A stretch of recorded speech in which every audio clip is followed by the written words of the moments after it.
عسلامة، يومينكم إن شاء الله كلكم تكونوا في صحة جيدة وفي خير ونعمة. اليوم رجعت لكم بروتين جديد هكا خفيف أما فيه تعرفوا روسيت متاع ملاوي بالرسمي باش تندموا كان ما كومش باش تفرجوا فيها وما كومش باش تطبقوها. العشاق الملاوي بالطبيعة، أما ما هيش الطريقة العادية اللي نعملوها بها ديما. نتمنى انكم تكملوا الفيديو للاخر وتعطوني رايكم فيها وتكتبوا لي تعليق تحت الفيديو، خاطر التعليق هي اللي تطلع الفيديوهات اللي تتفرجوا فيه. وحبيت نشكر بالحق حبيت نشكر زوز من الناس. سامحوني خاطر ما برمجتش اني باش نعمل هكا باش نحكي عليهم الكل في الفيديو. ولا راني خذيت الاسامي نتاعهم الزوز اللي في كل فيديو ما شاء الله يحطوا لي بالاربعه بالخمسه تعليق في جرة بعضهم هكا، خاطر بالحق عارفين اللي التعليق هذوكم هما اللي يطلعوا الفيديو وهما اللي يخلوا القناة بالحق ويشجعوني ويخلوا القناة تطلع. حبيت نشكركم برشا ونشكركم الناس الكل. المهم اول حاجه بديت بها عشويتي، عملت قهيوه هكا معصوره سله وباش نبدا نهاري وروتيني وقضيتي والشي هذاك الكل. المهم حبيت ان نجاوب برك على سؤال، اكثر سؤال هو بقي يتسألني انت علاش يا اخي ما عادش باش تظهر بوجهك، يا اخي ما عادش ديما باش تظهر بوجهك، يا اخي ما عادش باش تصور لنا فيديوهات وانت باينه فيهم. لا راني باش نصور غير بركه شوي ان شاء الله بقدره ربي باش نرجع. توا باقي نصور يعني الحاجات اللي نلقاهم قدامي ونجم نصورهم، فهمتوا؟ ان شاء الله بقدره ربي، خاطر حتى التليفون نتاعي الكاميرا نتاع السيلفي نتاعو ما هيش طياره يعني هكاكا وبرا، دونك ما هيش شجعتني برشا باش نعمل فيديو. اما ان شاء الله بقدره ربي تو نرجع راهو نعمل فيديوهات بوجهي كما قبل كما العاده وكما تعودتوا بيا ديما. ونعاود ونقول لكم ربي يبارك لكم على كل كلمه كتبتوها في التعليق، خاطر شجعتني بالكدا باش نرجع من الاول وجديد ونوقف على ساقي من الاول وجديد. اول حاجه عملتها هنا حطيت الفطور يطيب، نطيب فيه شوربه مفوره، شوربه بالصلصه مش بالخضره. شاركتها معاكم الريسيت قبل وفما اللي ما كانوش يعرفوها ولو يطيبوا فيها وعجبتهم برشا، بالحق انا تعجبني مش ديما روز، وخاصه تو الروز مش موجود هانو نعوضوه بشويه شوربه، ولا كل مره حاجه حقيقه نعمل شوربه، ساعات نعمل محمصه زايده في بلاصه الشوربه، هكاك كل مره نعمل البات ننوعها وكل واحد وذوقه. يعني نبدا نمرق فيها بشوي بالمرقه نتاعها ملوطه بشوي لين الطيب. تعرفوني قديش نحب الملاوي على الاخر ونعملها ببرشا طرق، والطريقه اللي نحسها بالحق اكثر من روعه وتعطي نتيجه مش نورمال نشاركها معاكم. اليوم نشارك معاكم طريقه سهله هي على الاخر، اما يعني تجي ملاوي على شو اسمه المشلتت المصري على يعني خليط هك خليط من كل شيء. ناخذ لهنا كيلة متاع سميد، عليها كيلة متاع فرينة، نفس الكيلة بين سميد وفرينة،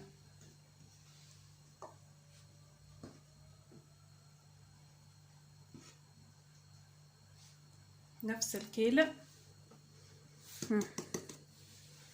عليهم غرفة كبيرة ملح، غرفة كبيرة ملح، باش نحط معاهم لهنا مغرفتين سكر، مغرفتين شو اسمهم صغيرين، عندي المغرفة دي صغيرة بالكل هاني حطيت له، مهم مغرفة كبيرة باش نغربلهم باش كان فيهم اي حاجة يتنحوا.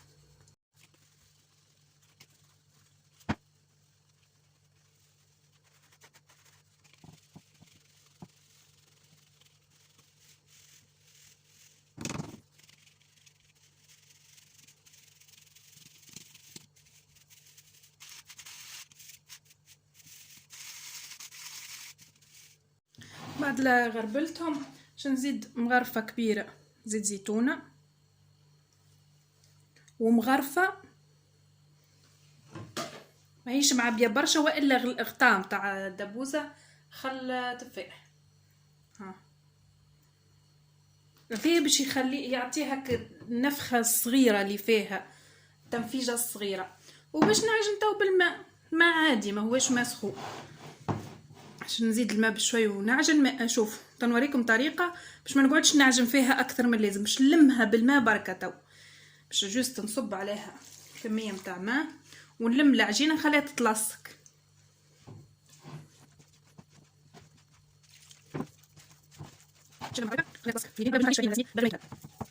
باهي لميتها لهنا وما خليتش حتى حاجه منا ولا منا. شوفوا لك كيفاش راهي تتلصق على الاخر في اليدين وما هيش معجونه. شوفوا تتلصق وما هيش معجون. تو باش نخليها 10 دقائق، نغطيها 10 دقائق ومن بعد نرجع نعمل لها عجنه خفيفه متاع دقيقتين من الزمان باش تطرى على الاخر.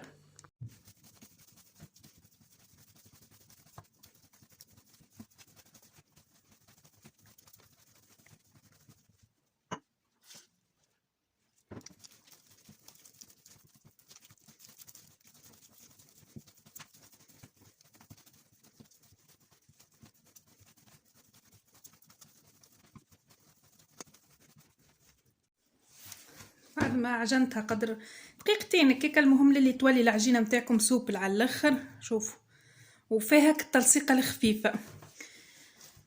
استغفر الله العظيم. توا باش هو نورمالمون نرتاحها هكا ومن بعد نكورها ونرتاح. انا باش نرتاحها ديريكت وهي مكوره باش نربح الوقت. باش نعمل 4 كعبات هكا نلمهم. وباش ناخذ باش ناخذ الطبق اللي كنت نعجن فيه، نصب فيه الزيت ونحطهم في وسط الزيت هكا، نغطسهم في وسط الزيت ونحطهم ونخليهم يرتاحوا في عقال نص ساعة، ساعة غير ربع. هما كل وين يرتاحوا أكثر كل وين باش يعطوكم الطعم في الخدمة أكثر وكل وين تطرى العجينة أكثر. لأنا باش نخلط زبدة، ذوبت شوية زبدة وعندي الزيت باش نخلط زبدة وزيت مع بعض هكاكا قد الزبدة قد الزيت ونخلطهم. وباش نبدأ توا نختم في كعبات الملاوي متاعي. نجبد بالكعب نعملها الأولى بالكل.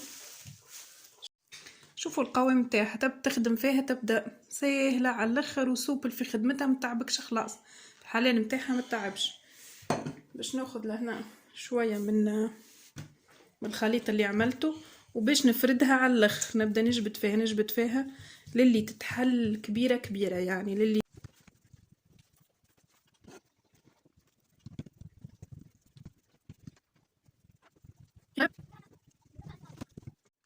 بعد ما حليتها هاكم تشوفوا تكون رقيقه على الاخر. باش ناخذ الخليط متاعي هذا متاع الزيت والزبده نفردو على فوق الخليط كيما متاع الملاوي بالضبط، يعني طريقه الملاوي العاديه. وباش ناخذ السميد الرطب باش نرش هكا شوي منه. هذا باش يساعد انها التوريقه تبقى تتنحاش. وتوا شنو باش نعمل؟ باش ناخذ طبقه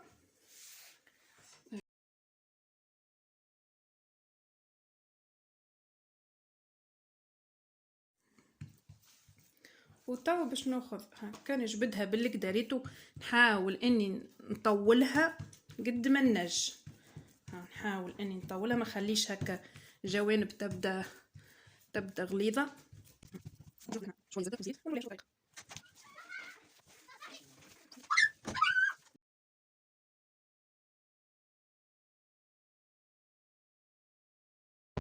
لهنا. بعد لا ركحوا معايا بالكدا ما طيبتهمش راهو في الليل، خليتهم حتىش لليوم. طيبت كعبه واحده والباقي خليتهم اليوم.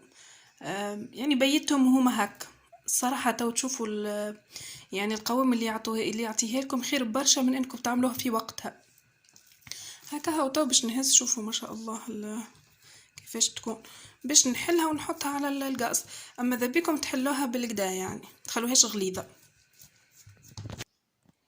حليتها. شوفوا الهواء. شوفوا طيب باش نحطها على الغاز.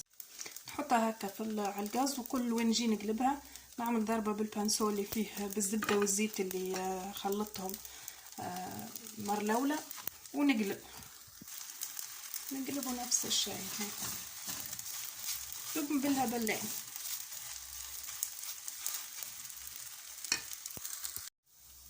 شوفوا لنا كيفاش تبدا تتنفخ اخسر.